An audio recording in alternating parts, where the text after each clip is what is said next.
Let's please welcome David.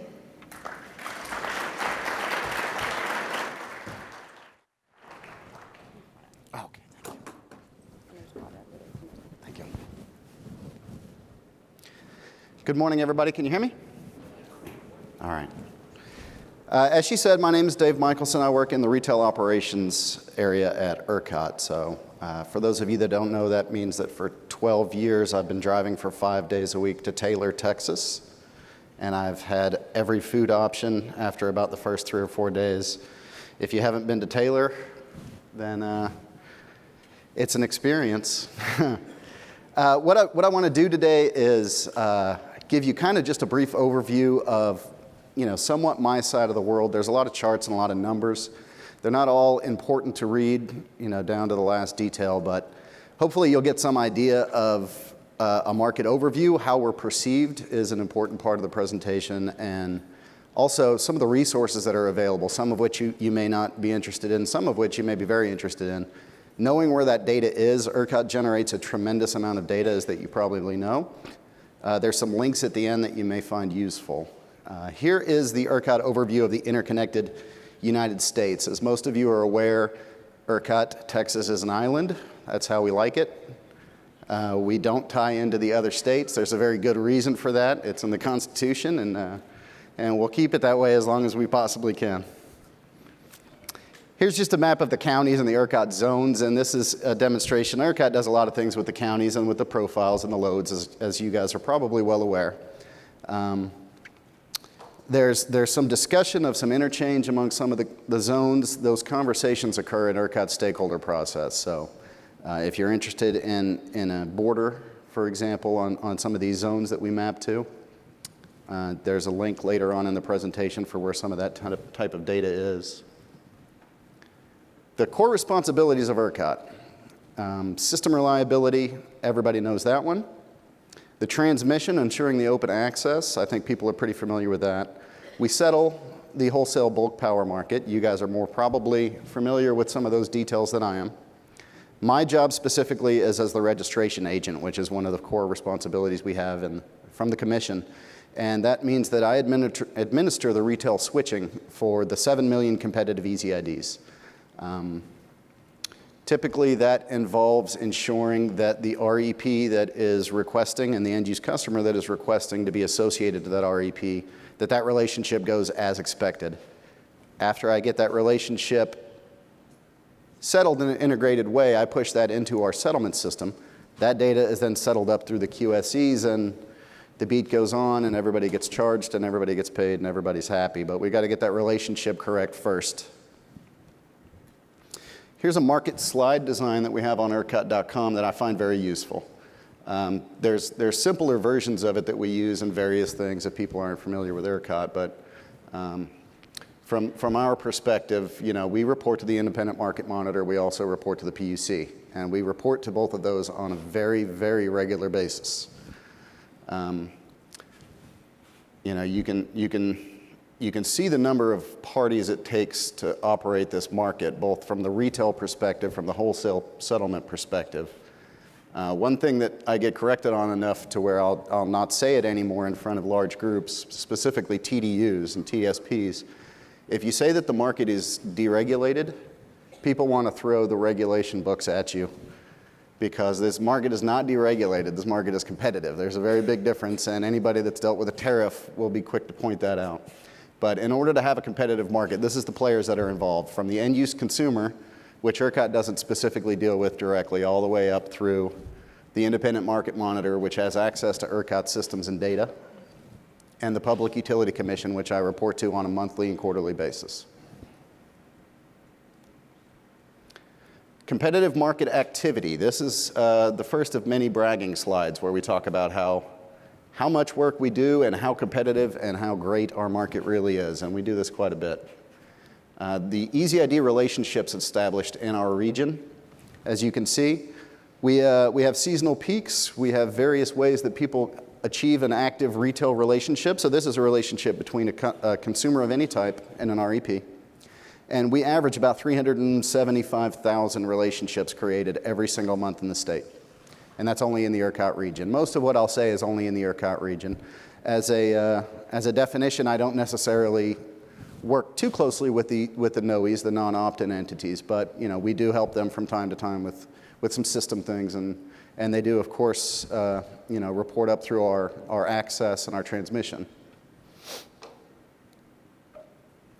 This is an example, again, that's not necessarily interesting in detail, but the reporting that I have to do to both the Independent Market Monitor as well as the Public Utility Commission, I get tracked at a very specific level. So every month I have maybe 29 million transactions that flow through my systems to establish these relationships. The relationships are very important, again, because ultimately that is how we're going to settle the REPs through the QSEs, the Qualified Scheduling Entities. So these relationships are very important. Each one requires a unique set of transactions to execute, and everyone has to execute successfully. So on a quarterly basis, I report how we did with each individual step of that business process. In this case, this is an example from the third quarter of 2015. We had 243,293 switch requests that came into our system. And I am responsible for making sure that each one is responded to and responded to in a timely manner so that we settle the market to the correct REPs via the QSEs. Transition a little bit, and I'm going to try to, just kind of shotgun some things that I think may be important or interesting to you. This is the Power to Choose website that the PUC operates, and this is a good example, I think, of the nature of our competition, specifically as it relates to retail, and specifically as it relates to the residential accounts. And I know this isn't necessarily a residential demonstration, but I think it's important to understand how well this market is perceived and how healthy it is. This is my zip code. In my area, I have 313 choices. So I have 313 different plans that I can execute. This is all run through the Public Utility Commission. We have input into this in various ways, but it's very much, Power to Choose is very much a PUC effort. 313 options. When I meet with people from other states or that aren't necessarily familiar with what we do, they find it very hard to believe that somebody could have 313 electricity options to choose for their residential. But they are out there if you are able to interpret them. The website's gotten better and better over time, and I think at this point it's actually very good. Power to Choose a lot. So we currently have 195 registered and certified competitive retailers. Those are REPs. We have 135 that are currently serving at least one competitive Easy ID in the Texas market. And there's 7116553 active relationships as of a few days before I put this slide deck together. We also conduct what we call, and this is one of the things that I'll touch on in a minute in terms of the health of the market. 3 times a year we conduct what we call a flight, and that is where someone is entering our market for the first time. One of my primary jobs, as I see it, is to make sure that everyone is treated exactly the same and that the barrier to entry is extremely low. And I think that this slide reflects the fact that we've been pretty successful with that. This flight that we are conducting as we speak, we've got 5 new competitive retailers that are being certified into our market. And that's a little busy, but it's fairly typical. We have 3, 4, 5, 6 retailers 3 times a year enter our market. The barrier to entry is extremely low.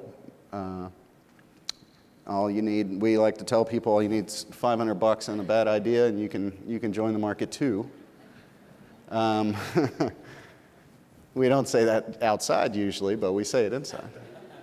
And also, we certify people into new territories. So that last bullet about people adding the Sharyland Utilities and Sharyland McAllen, if someone wants to operate in a new region, ERCOT's responsible for ensuring that their systems are up to standard so that we don't endanger the activities that are going on currently in the market and endanger the existing retailers from, we don't want somebody flooding us with bad data. We don't want somebody pulling data out in such a way that it's going to endanger our system. So we certify people across the state in the competitive region. Busy slide. This is one of my favorite bragging slides. So the residential customers taking competitive electric service. This is from an organization called Abacus, which I may or may not get right. The Annual Baseline Assessment for Competition in Canada and the US. I think that's the first time I've gotten that correct. So this is an indication that in the jurisdiction Texas, 64% of people have switched from their incumbent provider. And everybody may remember the incumbent provider is what we switched to.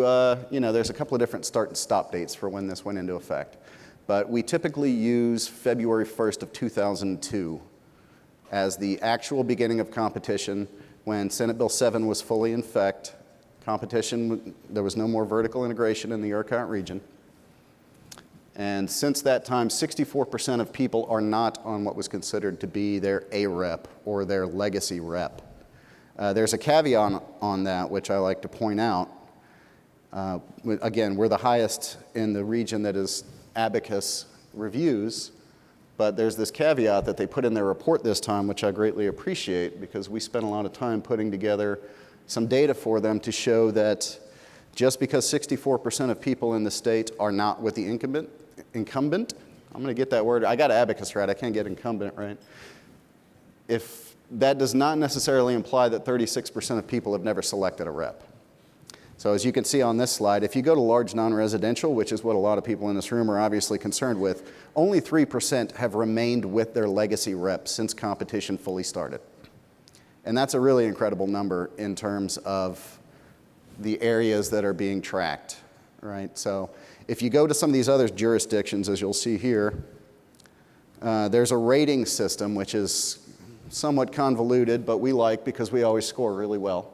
You'll see that ERCOT and the Texas competitive market scores at a 92, with Alberta being second at number 70. And that has to do with, again, the barriers to entry, the ease of switching, the percentage of people that have switched, the number of choices available, things like that. And they're always very high on us because of those things. So I think our market's very healthy. Here's another one of these kind of shotgun slides that you may be interested in. It is how ERCOT tracks and reports our peak as well as our forecast. And as you can see, the guys that are in our network modeling departments are extraordinarily efficient. And I say that the stakeholder process that we have is extremely efficient, in my opinion. So our forecasts that we run are tremendously accurate.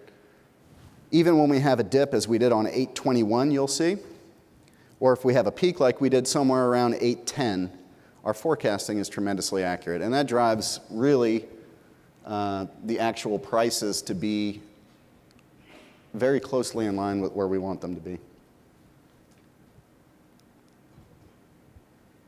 That's our peak demand for the previous month. So, and again, some of these slides are going to be interesting, some of them are not, but all of this data is examples of things that ERCOT generates on a regular basis, some of it weekly, some of it monthly. If you're interested in some of these type of things, for example, on this you'll see that the breakdown by what we classify as the residential versus small, non-residential versus large. C&I typically is going to fall into the back half of that large non-residential, but it really depends on how you break it out. So the ERCOT region had 46,588 megawatts, and you can see the breakdown here by residential, which air conditioners drive Texas, right? But that doesn't mean that there's not a very significant percent that is coming from those large non-residential profiled easy IDs. Here's a forecast of our solar that we anticipate. And forecasting is obviously always tricky. But we're currently operating, as you can see, at about 193. But with the number of agreements that are signed and financed, and those that are signed and anticipated to be financed, that number is expected to spike. Again, this is something that ERCOT generates on a monthly basis that you can go find on ERCOT.com at any point. These links are out there. Next up, we have wind. Anybody that's been in my position since I started, about back half of 02, 03, this is tremendously impressive to me. I didn't think I'd see the day this quickly where we had something like this. I believe at the end of last week we hit our record for wind in an hour at 37% of capacity was provided by the wind, and that's the highest that we've ever had. Of course, there was a hurricane coming in, but it was still pretty impressive to have 37%. And, nobody was hurt. It was all good. Here's just an example of the impact. And again, I'm running around in circles with some of the data that I'm providing, but I wanted to make sure that I didn't read you retail transaction switching slides for 20 minutes. This is common transaction timelines that we have, and this applies to any type of Easy ID and any type of customer. But this is for moving in and switching, and this is what I'm reporting against when I provide PUC data. The important thing I think about this slide is the AMSR and AMSM, and what those are, that is advanced meter, and that's with remote disconnect capability, and manual. Bless you. So AMSR, our switching timelines have gone from being 4 days, 6 days, to everything is now operating on a same-day basis. If you have an advanced meter system and it has remote connect and reconnect capability, if you call up your retail electric provider that you wish to switch to, it's going to happen near real time. And that's a tremendous change from when I started. It used to take, literally, our first available switch dates were somewhere in the neighborhood of 2 weeks. And with the implementation of advanced meters, which are now basically the norm everywhere in the ERCOT competitive region, everything happens near real time, and that's been our goal for a long time. This is an indication of how that advanced meter data flows. You're probably all familiar with the concept in an IDR world of the 15-minute data. So from our home, the TDSP gets the raw 15-minute data, and that doesn't necessarily need to be a home. We do have advanced meters that are associated to non-residential accounts. Typically, they're going to be IDR, but there's actually discussions going on as we speak about where that threshold needs to be. So that may be something that people might be interested in checking on. That data is transmitted to both ERCOT and Smart Meter Texas portal. And I'll show you an example of Smart Meter Texas portal here in just a moment. From Smart Meter Texas, it's disseminated to the rep, who's ultimately going to get it rolled up to the qualified scheduling entity for settlement and the consumer. On a monthly basis, the transmission distribution service provider is going to provide that to ERCOT, who is going to provide it to the REP for a final billing to the customer. So we've got two different data paths. That's another point of conversation right now with both the Public Utility Commission and our stakeholders. Do we want to have two different data paths? Do they always match? Is there anything we can do to make that process more efficient and more accurate? Here's an indication of how our data has improved from an AMS perspective and an IDR perspective, as you can see. But we're now settling 98.7% of all of our Easy IDs, about 6.8 million, using advanced meter system and 15-minute interval data. Again, that has happened extraordinarily quickly compared to other parts of the country. We have, there's some discussion about California, but we've been one of the leaders for sure on that. Here's an example of a typical Easy ID in Pflugerville, Texas, on a Saturday watching the Longhorn game, and then probably passing out at about 8 o'clock because we won. But this is something that everyone has access to in the state, not that many people utilize, but this is the Smart Meter Texas portal, and anybody can log in. You can find your 15-minute data, typically from yesterday, and you can see exactly when you used your data. You can even get to the point with some accuracy of what in your house is driving which jump in this chart. So there's a lot of different ways to utilize this data. The future of this ownership of this application is in discussion right now. But the data is not going anywhere because 6.8 million advanced meters are providing this data to us on a regular basis. All right. I don't really have a good segue wrap up. Does anybody have any questions? I wish I'd have gone last night after just seeing the people in the lobby. I wish I had gone. I've never seen so many blue sparkly cowboy hats, and I grew up in Texas. Moral of the story, again, there's a tremendous amount of this data on ERCOT.com, some of which you may want to know. So you may want to track the solar progress and the solar signed financial agreements. We produce that every month. You may be interested in seeing the abacus report or the allocation of baseline assessments. All of that you can find on ERCOT.com. We're required to produce it. Unfortunately, nobody is required to read it, so it kind of just hangs out. But if we can get some people to go out there and utilize that data, I think it'd be pretty important. Thank you very much.